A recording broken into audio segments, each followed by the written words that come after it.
Hi all welcome back to our YouTube channel. അപ്പോൾ നമ്മൾ നോക്കാൻ പോകുന്നത് തേർഡ് പാർട്ട് വീഡിയോ ആണ്. നമ്മുടെ ഗേഷ്യസ് സ്റ്റേറ്റ് ആൻഡ് സോളിഡ് സ്റ്റേറ്റിൻ്റെ തേർഡ് പാർട്ട് വീഡിയോ ആണ്.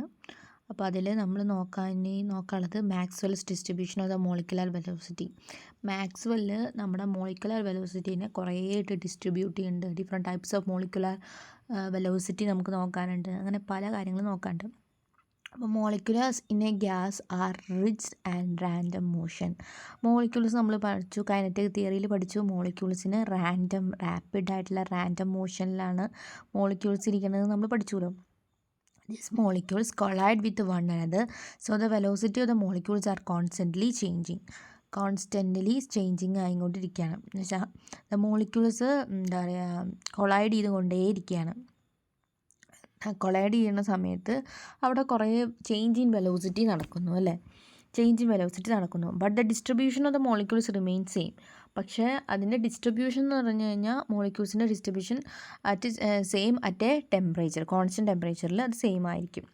The distribution of the molecules and molecular velocity of the temperature is given by, അതിൻ്റെ ഡിസ്ട്രിബ്യൂഷന് നമ്മൾ എന്താ പറയുക, ഡിസ്ട്രിബ്യൂഷൻ എന്ന് പറഞ്ഞാൽ dN/n is equal to 4π into m/2π RT raised to 3/2 e raised to minus mc square by 2 RT c square dc. Okay, dN/n is equal to fraction of the molecules with the velocity, fraction of the molecules velocity between the c and c plus dc. അപ്പോൾ നമ്മൾ ഇത് നോക്കുകയാണത് ഈ ഒരു equation കാണാതെ അങ്ങോട്ട് പഠിക്കുക. C is the velocity of the molecules, N is the total number of the molecules, M is the molecular mass എന്നൊക്കെ രീതിയിൽ ഈ ഇക്വേഷൻ കാണാതെ പഠിക്കുക. ഇതാണ് മാക്സ്വെൽ ബോൾട്ട്സ്മാൻ ഇക്വേഷൻ ആണിത്. ഇതെന്ന് പറഞ്ഞാൽ എന്താ, distribution of the molecules molecular velocity at the temperature T. Okay, അതാണിത്. M is the mass of a simple molecules, M is the mass of the simple molecules and K is a Boltzmann constant. പിന്നെ അതിൻ്റെ ഒരു graph ഒന്നും എക്സാമിന് ചോദിക്കില്ലെങ്കിലും just നമ്മൾ നോക്കി വയ്ക്കുക. പിന്നെ അതേപോലെ അതിൻ്റെ ഗ്രാഫിൻ്റെ ഫീച്ചേഴ്സിനെ പറ്റി നമ്മൾ പഠിക്കണം. The fraction of the molecules with very low and very high velocity is very small. നല്ല കുറവും നല്ല കൂടുതലും ഉള്ളതിൻ്റെ ഫ്രാക്ഷൻ എന്ന് പറഞ്ഞു കഴിഞ്ഞാൽ വളരെ സ്മോൾ ആയിരിക്കും. The most probable velocity is at the peak of the curve. Most probable velocity എവിടെ കാണുന്നത്, ആ കർവിൻ്റെ ഏറ്റവും പീക്കിലായിട്ടാണ് കാണുന്നത്. It is a velocity is possessed by the maximum molecules in a gas at a given temperature. With increases in the temperature കൂടുന്തോറും they occurs in a raises of the fraction of the molecules having high velocity.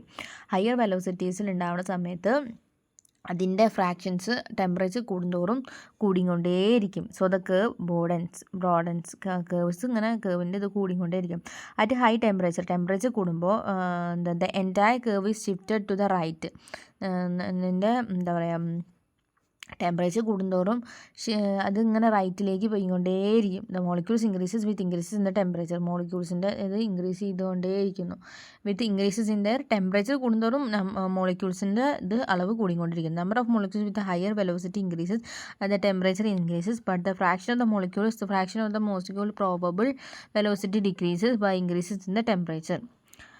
Fraction of the മോളിക്യൂൾസിൻ്റെ probable velocity കുറയുകയാണ് ചെയ്യുന്നത്. നമ്മുടെ temperature increase ചെയ്യുന്ന സമയത്ത് അതിൻ്റെ probable velocity കുറയുകയാണ് ചെയ്യുന്നത്. ഓക്കെ, അപ്പോൾ നമ്മളിതിൽ എന്താ പഠിക്കുന്നത് വെച്ചാൽ, അതിൽ മാക്സിമം നിങ്ങൾ മാക്സ്വെല്ലിൻ്റെ ഡിസ്ട്രിബ്യൂഷൻ ഓഫ് ദ മോളിക്യൂൾസ് എന്തെല്ലാം മനസ്സിലായില്ലേ. മോളിക്യൂൾസ് എന്ന് വെച്ച് കഴിഞ്ഞാൽ മോളിക്യൂൾസ് റാപ്പിഡും അതേപോലെ റാൻഡമായിട്ട് കൊളൈഡ് ചെയ്യുന്നു. അതിൻ്റെ കൊളൈഡ് ചെയ്യുന്ന സമയത്ത് ഒരു മോളിക്കുലർ വെലോസിറ്റി ഉണ്ടാകുന്നു. ആ വെലോസിറ്റിയുടെ ഒരു ഇക്വേഷനാണിത്. ഇതിനെ പറയുന്നതാണ് മാക്സ്വെൽ ബോൾട്ട്സ്മാൻ കോൺസ്റ്റൻറ്റ് അല്ലെങ്കിൽ ബോൾട്ട്സ്മാൻ ഇക്വേഷൻ എന്ന് പറയുന്നത്. ഈ ഒരു ഇക്വേഷൻ ജസ്റ്റ് ഒന്ന് പഠിച്ചു വയ്ക്കുക, അത്ര മതി. ജസ്റ്റ് പഠിച്ചു വെച്ചാൽ മതി. അപ്പോൾ നമുക്ക് 2 മാർക്കിനൊക്കെ ചോദിച്ചു കഴിഞ്ഞാൽ എടുത്ത് എഴുതുക, അല്ലാതെ ഇത് എക്സ്പ്ലെയിൻ ചെയ്യാനൊന്നും ചോദിക്കില്ല. എന്തായാലും ഈ ഗ്രാഫ് തന്നിട്ട് ചോദിക്കലൊന്നും ഇല്ല. എങ്കിലും ഗ്രാഫിൻ്റെ വേരിയേഷൻ എങ്ങനെയെന്നൊക്കെ ചോദിച്ചു കഴിഞ്ഞാൽ ഫ്രാക്ഷൻ ഓഫ് മോളിക്യൂൾസ് എന്താ പറയുക, ലോ പീക്കിലും ഹൈ പീക്കിലും എന്താണ് വെരി സ്മോൾ ആയിരിക്കും.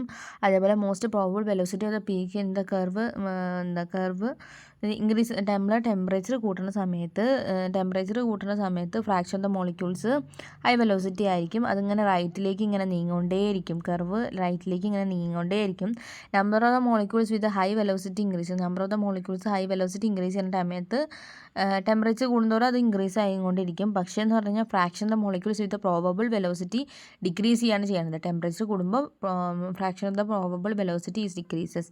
As result the curve get flattened downward at the top. അതെന്ന് വെച്ച് കഴിഞ്ഞാൽ അതുകൊണ്ട് കർവ് ഫ്ലാറ്റൻഡ് ആയിട്ട് മാറുകയാണ് ചെയ്യുന്നത്. അപ്പോൾ ഇത്ര ഉള്ളൂ. So thank you for watching and have A nice day.